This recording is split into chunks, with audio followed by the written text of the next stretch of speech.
आपको पता है मोहसिन नकवी वहां पहुंचा हुआ था, मोहसिन नकवी ने पैर पकड़ लिया, जय शाह के तलवे चाट रहा है कि अब बॉयकॉट करने दो प्लीज, अब मुझे बॉयकॉट करना है, अब नहीं खेल सकते, और जय शाह उसके मुंह पे लाते मार रहा है कि निकल यहाँ से। भाई मोहसिन नकवी तो बीच में मैच छोड़ के चला गया क्योंकि उसको पता था पाकिस्तान हारने वाली है। मालूम कर लें बोर्ड में कोई रह तो नहीं गया कि लाहौर में सब आज नजर आ रहे थे कोलंबो में। सब थे, सब थे। वो क्या करने गए थे?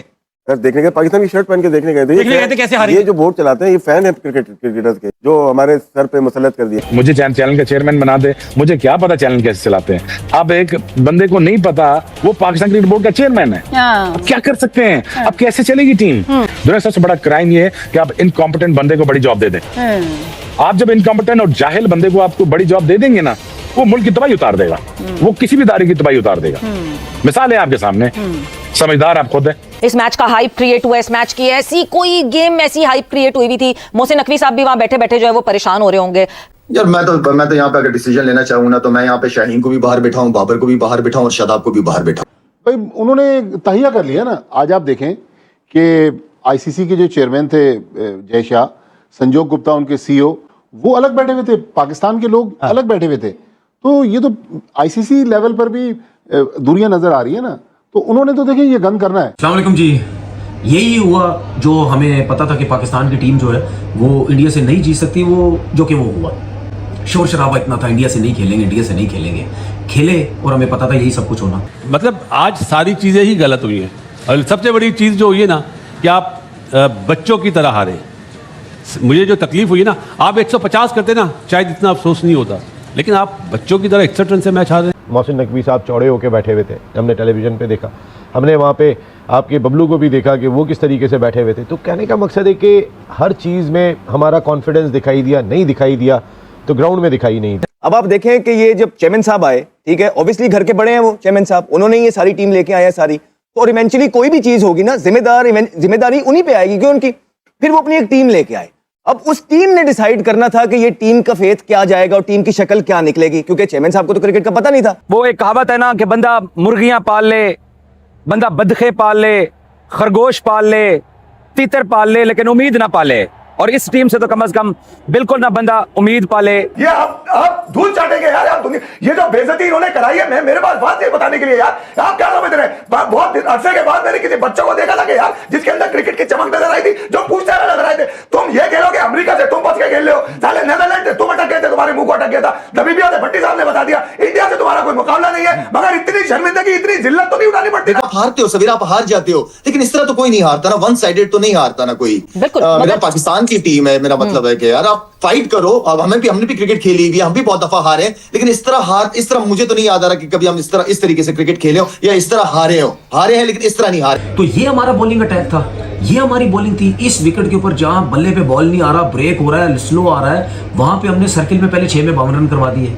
उसके बाद आप मुझे एक बात बताएं कि जिस टीम के 11 ओवर में 100 रन लगे हुए हो, ऐसी विकेट पे जो विकेट 130-35 की हो, वहां पे हमने 176 रन करवा दिए। ठीक है, लेकिन बात यह है कि इंडिया से कब जीतोगे, ये हम कहते हैं कि इंडिया से जीतो, वो कब जीतोगे। सबसे पहले तो मैं ये कहना चाहता हूँ 175 रन बिल्कुल ही थर्ड क्लास पैथेटिक किस्म की बॉलिंग हुई, जिसकी वजह से ये रन हुए। इतने रन होने नहीं चाहिए थे, बहुत ज्यादा। जब इतने रन हुए तो मैं पता था मार गए, लेकिन ये जो जिस तरीके से आज क्रिकेट खेली गई है, राइवलरी की बातें होती है, वो मार मार के चले जाते हैं। हम सुकून से बैठे रहते हैं कि जी चलो जी कोई मसला नहीं, आगे बच्चा टीम आएगी, रन भी कर लेंगे, आउट भी कर लेंगे। अब पैनिक मच जाएगा, उसको भी हटा दो, उसको भी बिठा दो, उसको ये कर दो, उसको वो कर दो। फिर उसके बाद पता नहीं नमीबिया के खिलाफ भी हम क्या तीर मारेंगे, जीतेंगे या हारेंगे, हमारे साथ क्या होगा। पाकिस्तान और इंडिया का मैच हुआ जिसमें इंडिया ने पाकिस्तान को शिकस्त दे दी। इस बात पे हमारा जोशो खरोश दीदनी है। एक बार बेटा तालियां बजा के। ये इंडिया को हम दिखाना चाह रहे थे कि बेटा आपको लग रहा होगा हमें आदत है। तो मशहूर, हाँ, कुछ भी नहीं हुआ। एक बार इस परफॉर्मेंस पे शाहीन के लिए तालियां होनी चाहिए और अहमद भाई की तरफ से बाबर के लिए तालियां होनी चाहिए। क्या हुआ यार? पता था ये तो है, ये तो चैनल की वजह से हमें थोड़ी सपोर्ट करनी पड़ती है। मैच है ही नहीं बिल्कुल भी, कहाँ से मैच है? सही बात है। तो मुकाबला नहीं है, जो तैयारी है, जो प्लेयर्स है, जो मेरिट है, वो है नहीं हमारे पास। और पूरी दुनिया में सब कॉन्टिनेंट में बात हो रही है उस्मान तारिक की, कब आया बॉलिंग करने? 11वां ओवर। तो आधा मैच जब वो ले गए थे अपने पास, उसके बाद हमारा मेन बॉलर आ रहा है। हिस्ट्री में जाए ना कि हमारी हिस्ट्री है कि हम चेज अच्छा नहीं करते। इसी टूर्नामेंट में अच्छी विकेट पे आप 145 148 नहीं कर पा रहे, और एक वीकर साइड के अगेंस्ट। तो आप एक बड़ी टीम के अगेंस्ट एक बड़े मैच में ये फैसला कैसे कर सकते हैं? सूर्या से सवाल हुआ तो उसने कहा हम तो चाह ही रहे थे कि हमने बैटिंग करनी है। हम चौथा मैच ये थोड़े से अरसे के अंदर भारत से फिर से हार गए। ठीक है, चौथा मैच, और इस दफा तो बुरे तरीके से हारे हैं और अवाम के सेंटिमेंट्स हर्ट होते हैं यार। तो खुदारा ये जो आपके 3-4 प्लेयर हैं सीनियर, अब इनका टाइम अप हो चुका है, अब ये फैक्ट्स है आपके। दुख होता है बहुत ज्यादा। ओपोनेंट तो देखें कि आप खेल किससे रहे हैं, लेकिन आज जो पिछले 3 दिन से मीडिया पे तारीफें हो रही थी, लग रहा था कि पता नहीं पाकिस्तान तहस नहस कर देगा इंडिया को। 4 महीने में चौथा मैच हार गए और वर्स्ट डिफीट है आज। कल में मैं तो तनवीर को कह चुका हूं कि अपनी छत पे एक जगह बना ले प्रैक्टिस की, वहां पे बॉल कराते रहे, बाबर बॉलें रोकता रहेगा, खत्म बात, दोनों भाई खेलते रहेंगे, उसके ऊपर पाकिस्तान से हटाओ। जुड़े में पाकिस्तान अगर इंडिया को नहीं हरा सकता तो भी बेहतर ये आप ये राइजिंग स्टार जो जीत कर आए बच्चे, इनको मौका दे पाकिस्तान से। 50 मैच हार जाए मैं कुछ नहीं बोलूंगा ये, क्योंकि यार इनको तो इतने मैचेस दे चुके, 100 मैचेस बाबर आजम T20 के सिर्फ पाकिस्तान में खेल चुके। अबे तू कोविड के किंग साले, पाकिस्तान को जिताने की तेरी अहलियत नहीं है। आज तेरे इस आउट ने बता दिया कि तेरा पेट इतना है, तेरा पाँव आगे नहीं आता यार। बिल्कुल सही फरमाया। और मेरे ख्याल से बाबर आजम एक ऐसे किंग है जिनके ऊपर ताज ना सजता नहीं है और जचता नहीं है। इतनी हाइप क्रिएट हुई, हम खेलेंगे, हम नहीं खेलेंगे, हम खेलेंगे, हम नहीं खेलेंगे, हाथ मिलाया नहीं मिलाया, इवेंचुअली जब परफॉर्मेंसेस नहीं आती, this all does not matter. आज किसी ने भी पलट के ये नहीं पूछा हाथ मिलाया कि नहीं मिलाया। बैटिंग में अगर देखी जाए तो इंडियन बॉलर्स ने जो है ना वो एक्सपोज कर दी पाकिस्तान की टॉप ऑर्डर बैटिंग लाइनअप को। जहां थोड़ा सा बॉल बाउंस, थोड़ा स्विंग हो रहा है, तो वहां हमारी बैट्समैनों की टांगे, टेक्निक वैगनिक सब आगे पीछे रह गई। जो अगर वो अच्छी बॉलिंग कर रहे हैं तो आप उनके साथ बदतमीजी वाली क्रिकेट ना खेलो ना, आप एटलीस्ट क्रिकेटिंग शॉट्स तो खेल सकते हो ना सर्कल में अगर बॉलिंग अच्छी हो रही है। लेकिन आज बैटिंग ने तो मैं तो हैरान था कि हमारे बैट्समैन कर क्या रहे हैं, करना क्या चाह रहे हैं। कि 8 से 9 ओवर के बाद पाकिस्तानी प्लेयर्स ने बॉडी लैंग्वेज जो उनकी बता रही थी कि मैच इन्होंने फेंक दिया है, ये मेंटली ऐसा महसूस हो रहा था कि मैच हार गए। तो लीडर खुद एक ऐसा स्टूपिड सा शॉट मार के चला गया बाहर ड्रेसिंग रूम में, लीडर ने क्या करना है फिर? मेरा मतलब है कि जब लीडर ही आउट हो जाए, ऊपर के आपके 3 टॉप आउट हो जाए शुरू 6 ओवर में, तो ड्रेसिंग रूम पे इसका नेगेटिव असर ही पड़ता है ना, तो बॉडी लैंग्वेज वहीं गिरना शुरू हो जाती है।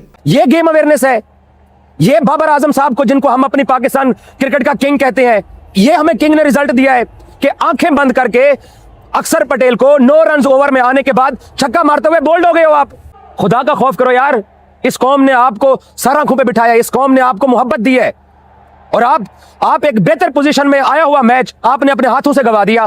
मैं इजाज वसीम, जिसके चैनल का नाम लोगों ने बाबर को सपोर्ट करने की वजह से बाबर बचाओ न्यूज रखा हुआ है, मैं बोल रहा हूं आज कि भाई साहब हाथ जोड़ के निकालिए, कहो थैंक यू सो मच। ये अभी 4 महीने पहले सितंबर में इंडिया से 3 मैच हारे, उसके बावजूद कौम ने इनको सपोर्ट किया है, फिर भी इनका ये रिजल्ट है। हाथ जोड़ के भाईजान इनसे क्षमा मांगिए और जान छुड़ाइए। मेरा दिल तोड़ा, वहां आपका, सबका और करोड़ों पाकिस्तानियों का दिल तोड़ के रख दिया और शर्मिंदगी महसूस हो रही है। उम्मीद, एक तमन्ना, एक आरज़ू ही हो गई है अब तो ये, और एक ऐसी आरज़ू हो गई है कि जो पूरी होके ही नहीं देती। हर बार हमारा ही दिल टूटता है, हर बार हमारी लिए शिकस्त लिखी हुई है। जो पूरा 20 ओवर्स भी पूरे नहीं कर पाया, ये थी पाकिस्तान टीम की परफॉर्मेंस। हम यहाँ बैठते हैं, हम पाकिस्तान को डिफेंड करते हैं बीइंग अ पाकिस्तानी, लेकिन माजरत के साथ हमारी टीम हमें इतना डिसअपॉइंट करती है। पाकिस्तान में क्रिकेट एक खेल नहीं है, यहाँ पे खुशियाँ सिर्फ उन्हीं का हक नहीं है। मेरे भी जो जवान सरहदों पे बैठे हैं वो भी कोई खुशी मनाना चाहते हैं, मेरे लोग भी कोई खुशी मनाना चाहते हैं। ये जो कौम है ये इंतजार कर रही थी इस मैच का, जो आपने बात कही।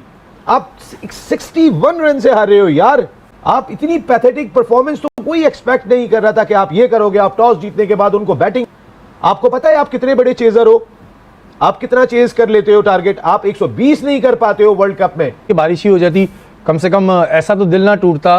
दोस्तों, कल भारत से मैच हारने से पहले ही मोहसिन नकवी स्टेडियम छोड़कर भाग चुका था। ये न्यूज आया है, न्यूज क्या मतलब पतली गली से निकल चुका है मोहसिन नकवी, क्योंकि ये जान चुका था कि जब 175 हो गया था और जब पहली बॉल पे जो अभिषेक का विकेट चला गया था तो मोहसिन नकवी वहां पर बैठकर ताली बजाता हुआ नजर आया। लेकिन जब मैच धीरे धीरे चलता रहा और पाकिस्तान का जब 2 विकेट गिर गया तो मोहसिन नकवी दरवाजा खोल के दौड़ के भागता हुआ फिरता हुआ नजर आया वहां पर।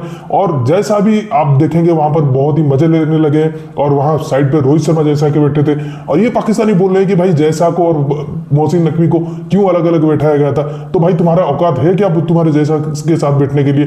2 करोड़ का तुम्हारे शेयर नहीं है आईसीसी में, तुम्हारे साथ क्या रेवेन्यू शेयर है तुम्हारा? तुमको जैसा तुम्हारे मतलब लेकर मोहसिन नकवी को पास बिठाएगा? औकात है मोहसिन नकवी का इतना? तो वो सब छोड़ दीजिए, लेकिन मोहसिन नकवी जो बड़े बड़े वादे कर रहा था, पहले तो बॉयकॉट करने पर आया था, फिर श्रीलंका चला गया जैसे कि मतलब पाकिस्तान टीम में मैच जीत जाएगा और जाकर ड्रेसिंग रूम में अपने प्लेयर से मिला भी, गले लगा और कहा कि भाई मेरे पूरा सपोर्ट आपके साथ है, भारत को हरा दो। लेकिन ये जो टीम है, नकारा टीम, 2 टके की टीम, और ये जो पहले से ही पिलते आ रही है, फिर से पिल गई और उसके बाद मोहसिन नकवी का मुंह दिखाने के भी लायक नहीं रहा, किसी कैमरे को सामने ना करते हुए पतली गली से निकल गया। तो क्या ही कह सकते हैं, इनका चेयरमैन, इनका बोर्ड और ये जो टीम है, सारे के सारे जो पहले से ये नाटक रचाए हुए थे कि बॉयकॉट का ये करेंगे, इंडिया से थोड़ा पैसा कमा लेंगे, ये सब करेंगे, लेकिन धरा का धरा रह गया। क्योंकि जब आपकी टीम हारती है तो पूरी जो ये कहते हैं कि कौम उमड़ पड़ी है, तो ऐसा ही हुआ कि चारों तरफ से इनकी गाली पड़ रही है। और मोहसिन नकवी तो ये जो पाकिस्तानी टीम का पाकिस्तान आने का इंतजार करता रहेगा, भाई तुम जो आ जाओ, तुम्हारे साथ अच्छी हरकत करेंगे। तो दोस्तों इस वीडियो में इतना ही। वीडियो अच्छा लगा तो जरूर लाइक कर दीजिए, चैनल को सब्सक्राइब करके ऑल बटन जरूर दबा दीजिएगा ताकि मेरे लेटेस्ट वीडियोस की नोटिफिकेशन आप मिस ना कर सकें।